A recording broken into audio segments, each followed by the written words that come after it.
ellos han tenido mucho éxito en la reducción de la pobreza en los últimos 15 años. Pero dos países bastante liberales, muy abiertos al mercado, con mucho dinamismo en el mercado laboral, son Paraguay y Perú, que son, digamos, casi polos opuestos de Ecuador y Bolivia en América Latina. Y esos dos países también han tenido niveles de reducción iguales o mayores que Ecuador y Perú. Entonces la pregunta que tenemos en diferentes países, ¿por qué? ¿Cuáles son los factores que explican que algunos países tienen más éxito que otros? Bueno, la historia corta tiene que ver, digamos, con el punto de partida de muchos de estos países. Son países que han partido con mucho nivel de pobreza, con niveles de 60-70% de pobreza, y entre comillas es más rápido, más fácil reducir la pobreza en países que tienen mucha pobreza, porque solo un incremento de $1 ya significa mucho en un hogar. A medida que nos volvemos países de renta media y renta media alta, se vuelve mucho más difícil ganar cada unidad de logro social y económico, tanto en esfuerzo fiscal como en esfuerzo institucional. Pero esa historia, esa respuesta corta, también tiene una historia más larga, que es cómo se transfiere el boom, el auge latinoamericano dentro de los mercados laborales. Y eso es parte de una discusión que creemos que es importante en América Latina. Algo que sí disminuyó de manera pareja en la región es la desigualdad. La desigualdad por ingresos disminuyó como nunca en los últimos 10 años a nivel regional. En los años 80 y 90 habíamos visto aumentos más bien de desigualdad. En los años 2000 una reducción significativa. Los análisis de descomposición y determinantes de por qué reduce la desigualdad apuntan a 3 factores comunes en América Latina. Primero, aumento de ingresos en el mercado laboral, que es el tema número 1. 60% de la desigualdad está siendo reducida en el mercado laboral. Segundo, transferencias sociales, buenas políticas sociales, pensiones no contributivas, mecanismos de redistribución desde el Estado. Y tercero, cambios demográficos que están detrás de esto, inserción laboral de jóvenes y aprovechar mejor el boom demográfico en el cual estamos casi todos los países de América Latina. Ok, bueno, esa es un poco la mirada de los últimos 15 o 20 años, son las pirámides del último tiempo. Vamos un poco a la coyuntura actual. Nosotros nos asociamos con un profesor, José Antonio Campo, para hacer unas simulaciones para toda América Latina. Y claro, antes de iniciar el informe, la pregunta era, ¿pero qué pasa si solo con crecimiento económico se resuelve el asunto de pobreza? Si fuera así, no hubiéramos escrito este informe. Entonces teníamos que probar esa hipótesis. Teníamos que hacer la simulación y ver cómo sería el perfil de salida de reducción de pobreza y desigualdad con más de lo mismo. Y no en un sentido peyorativo, por favor. No es una discusión de qué mal lo hicieron, sino más bien qué bien que lo hicieron muchos gobiernos. Pero haciendo lo mismo, ¿cómo nos iría? Y lo que encontramos en esos papers con José Antonio y con Eduardo Ortiz es que existen unos puntos de saturación. El punto de saturación en el mercado laboral, primero. Significa de que hay un límite de personas con baja calificación ingresando al sector de servicios que puede absorber una economía dinámica abierta al mercado. Hay un límite. Uno puede tener 1 o 2 taxistas por cada manzana, pero tener 10 taxistas ya no funciona. Tener 2 peluqueros puede ser, pero 10 peluqueros no funciona. Entonces, el mercado laboral que tenemos de baja calificación, sobre todo en los servicios, está generando un techo real. Esta respuesta requiere, bueno, este problema requiere de respuestas en productividad, en transformación de la matriz productiva, en diversificación económica. Segundo, encontramos techos fiscales. Todos los países de la región encuentran un techo fiscal en los momentos de vacas flacas, pero también existen techos en los momentos de vacas altas. Hay presión fiscal que varía desde 13% del PIB en Guatemala hasta 34% en Brasil. Entre medio tenemos una variedad de perfiles de países de la región. Y invariablemente en el corto plazo existe un techo fiscal en la manera en la cual, la modalidad en la cual podemos ampliar transferencias sociales, pensiones no contributivas o cualquier nuevo programa social. Entonces, los temas fiscales pasan por pactos políticos intergeneracionales y ese es un tema del mundo real con el cual tenemos que lidiar y es parte de la conversación latinoamericana actualmente. Algo importante que vimos en el informe y lo rescatamos es que emerge una nueva arquitectura de política pública, ya no solo de política social, porque se van hilvanando temas económicos, sociales, laborales en nuestros países. Ya no estamos en un modelo de política en el cual tenemos un montón de crecimiento económico y luego un poquito de resarcimiento a través de transferencias sociales. No estamos en ese modelo. Estamos en este modelo que quiero describir ahora. Primero, mucha más articulación intersectorial. Cada vez se definen más los problemas de política pública como problemas intersectoriales. Temas como seguridad ciudadana, temas como pobreza multidimensional, van aglutinando a 10, 15 agencias de trabajo. 100 municipios, 2 gobernaciones, etc. Entonces tenemos un trabajo muy importante de articulación intersectorial que ya va emergiendo en la región. Segundo, mucha más articulación territorial, porque los lugares, los territorios rurales, las áreas periurbanas de comunas o de municipios, son áreas en las cuales la presencia del Estado está ausente o donde todavía no hemos podido construir las bases de bienestar o de protección social. La articulación territorial se ha vuelto cada vez más importante y es parte de esa conversación. Tercero, lo que se inició como un programa de transferencias sociales en México y en Brasil hace más de 20 años, hoy es más una mirada de protección social a lo largo del ciclo de vida. No tanto un sistema de welfare ni de bienestar, no es un sistema comprensivo, sino más bien es una acupuntura que va entendiendo los incentivos que enfrentamos en el mercado laboral, porque el mercado laboral, como mencioné un par de veces ya, es el motor más importante de reducción de pobreza. Entonces, en torno al mercado laboral se va haciendo acupuntura, en torno a, antes de llegar al mercado laboral, piensen incentivos a la primera infancia, que los niños no salgan de la escuela, problemas de embarazo adolescente que en México y en muchos países de la región son importantes, inserción laboral de los jóvenes entre los 18 y 25 años de edad, inserción laboral de las mujeres y sistemas de cuidado, y luego sistemas de pensiones contributivas y no contributivas. Ese ciclo de vida ya es parte del arsenal del vocabulario latinoamericano, ya estamos hablando de esa manera desde Argentina hasta México, y creemos un aporte importante. Cuarto, mucha más participación ciudadana en el debate de política pública, en particular a través de redes sociales, Twitter, Facebook.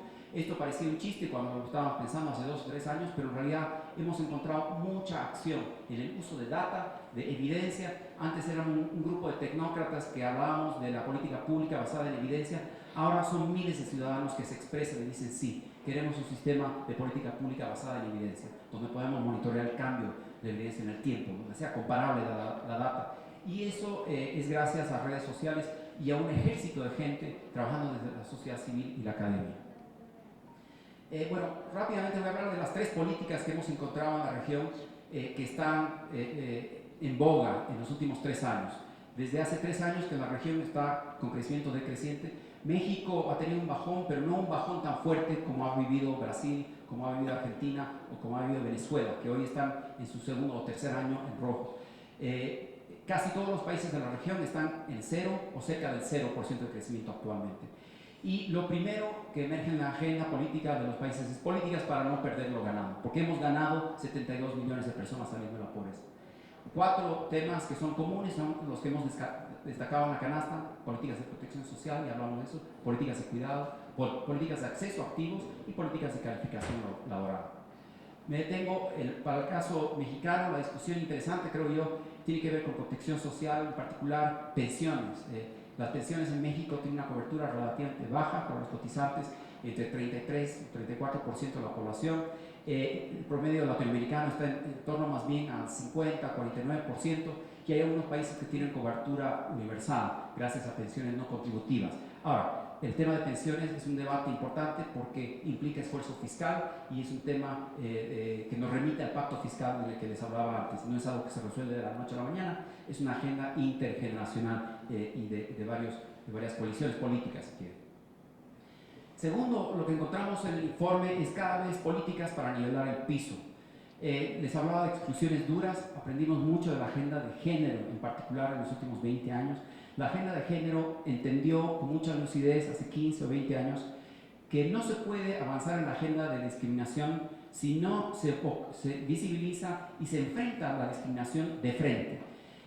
No es solo mecanismos de protección social y mecanismos de inserción laboral, no son suficientes esos para la discriminación. Se requiere visibilizarlos y generar políticas antidiscriminación. Este es el caso para temas de discriminación por identidad sexual, por discriminación por color de piel, por discriminación contra pueblos indígenas y afrodescendientes y todavía discriminación contra la mujer. Estos conjuntos de discriminaciones que le llamamos nosotros exclusiones duras, no se han resuelto esas brechas en América Latina con un crecimiento económico de 4.5%. Entonces creemos que esas brechas hay que atacarlas y hemos visto cómo países han ido tratando temas LGTBI o temas de discriminación por género o temas de empoderamiento de pueblos indígenas de frente, hablando de políticas para nivelar el piso. No solo insertar a la gente en la economía, sino quitar los obstáculos a la discriminación.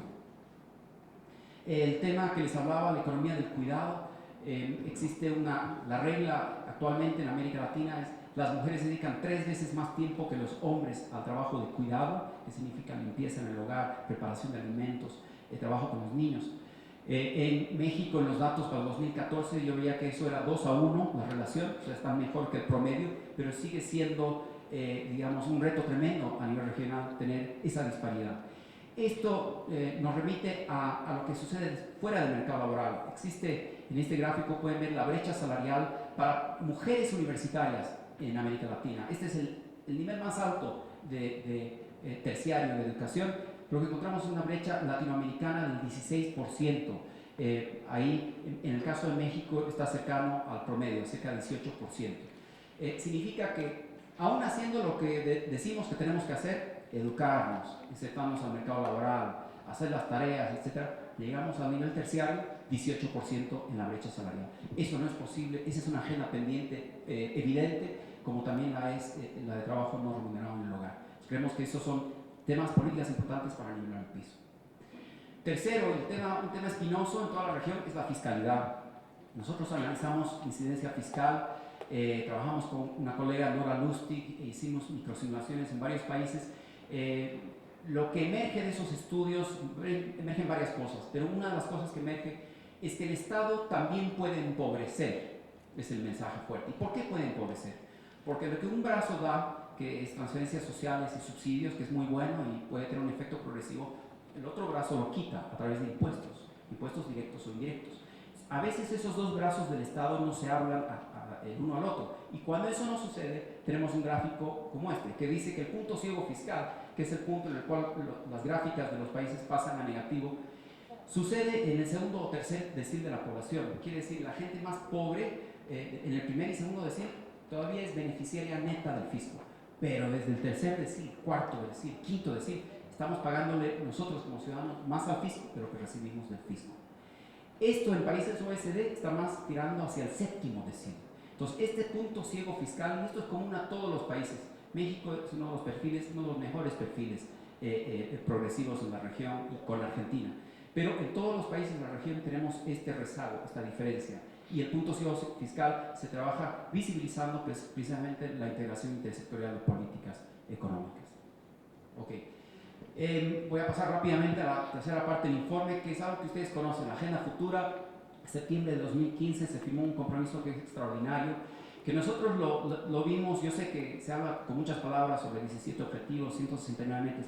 Nosotros lo vemos como un pacto global para erradicar la pobreza en un marco de sostenibilidad ambiental para el planeta.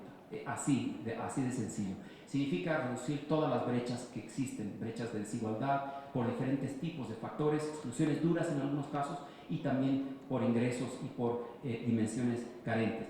En el PNUD hemos estado haciendo una reflexión de cómo trabajar esta mirada y no fragmentar la acción. Y nos hemos inventado esta idea. Esas amebas que ustedes ven ahí en ese gráfico representan lo que nosotros llamamos combos. Un combo es, uno entra a un restaurante y dice, yo quiero una papa frita, dos pollos y una Coca-Cola. Ese es un combo. Otro puede tener una canasta de 6 papas fritas, más, etcétera, etcétera. Lo interesante del combo es que se va adecuando a las necesidades territoriales del país y uno puede ir ahorrando si uno sabe dónde apretar. Un combo, por ejemplo, es la pobreza multidimensional. Si fuéramos brecha por brecha con la pobreza multidimensional, creo que nos iría mal. ¿Por qué? Porque tendríamos solo una línea de acciones sobre educación, divorciada de la línea de acción sobre salud, divorciada de la línea de acción sobre vivienda, divorciada de la línea de acción sobre ingresos, etc. Cuando miramos el combo de pobreza multidimensional, vemos que en un espacio territorial, en un área rural, en un municipio, en una comuna, tenemos esta proporción, 60% de la gente carente en estas dimensiones, y trabajamos como equipo ante esa carencia. Los 3 tipos de combos que nosotros creemos que están muy emergentes en la región son los siguientes. Uno es pobreza multidimensional, una gran demanda por construir combos de pobreza multidimensional territoriales. Segundo, seguridad ciudadana, que temas que están relacionados a empleo juvenil, inserción laboral de los jóvenes, educación, reformas de policía y justicia, temas que atañen desde un punto de vista de desarrollo humano a la seguridad ciudadana. Y tercero, todos los temas de exclusiones duras, todos los temas de discriminaciones por identidad sexual, contra la mujer, contra pueblos indígenas, contra migrantes o afrodescendientes. Esos son temas propicios para un combo de intervención. ¿Por qué creemos que esto es importante?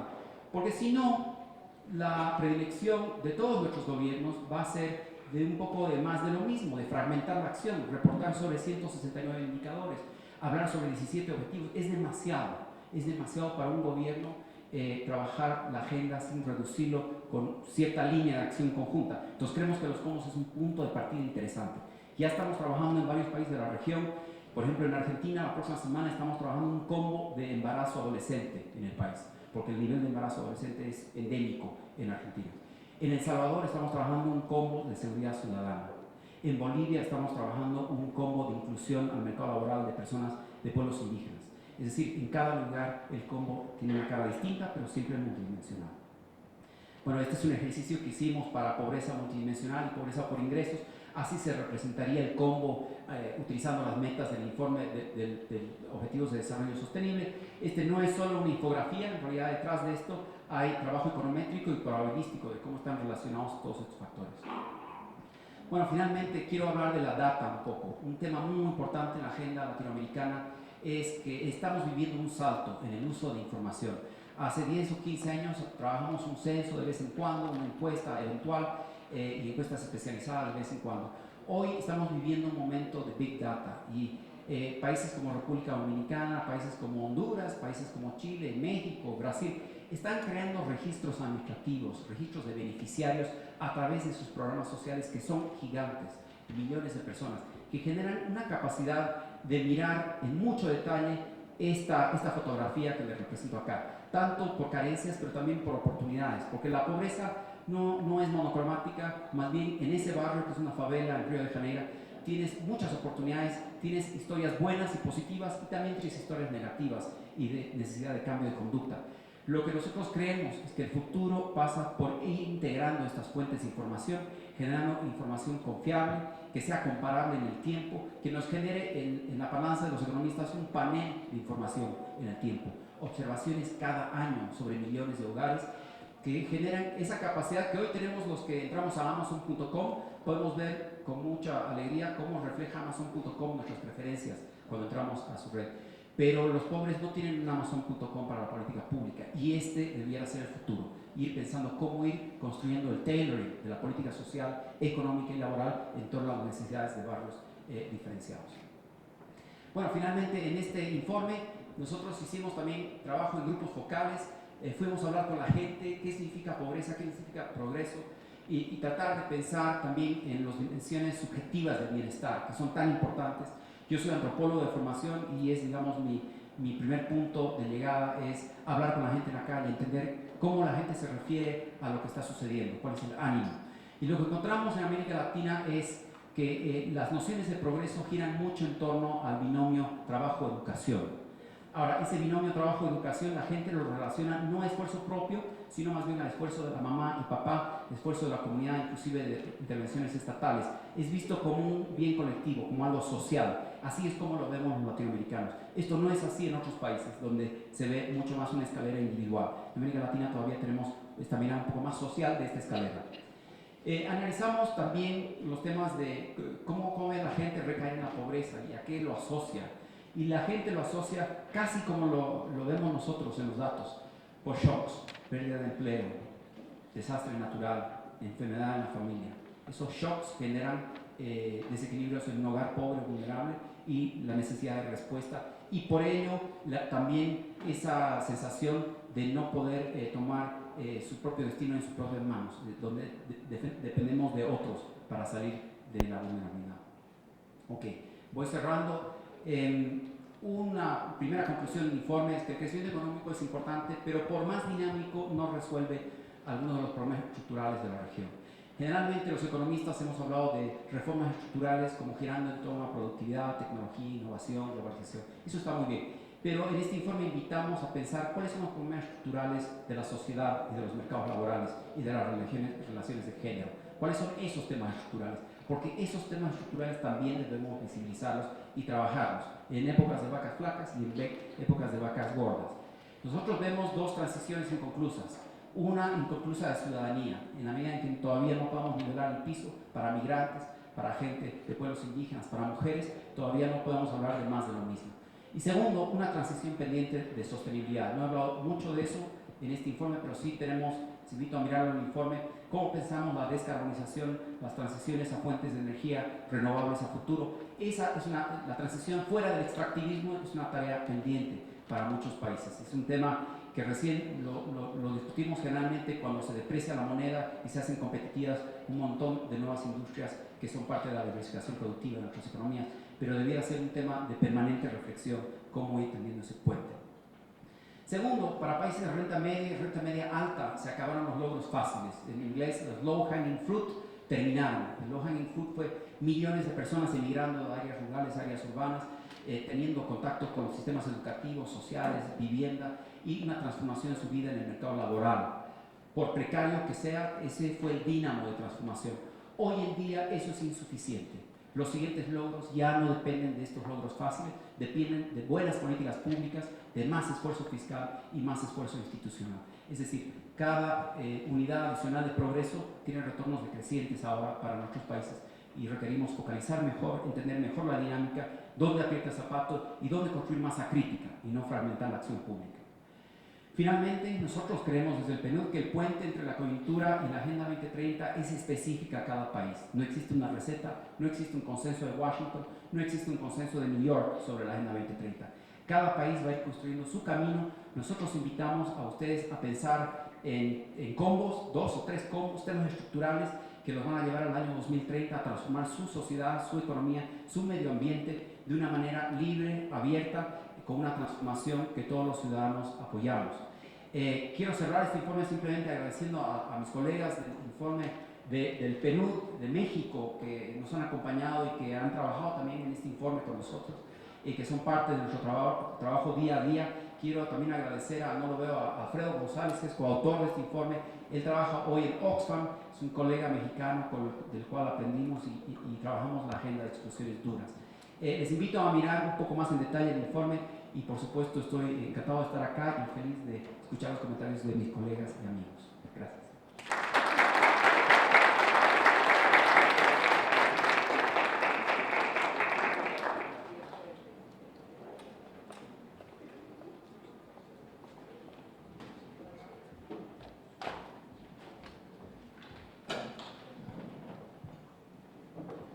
Bueno, muchas gracias al doctor Josh Gray Molina, quien por cierto tomó sobre la palabra y me robó el papel de moderador.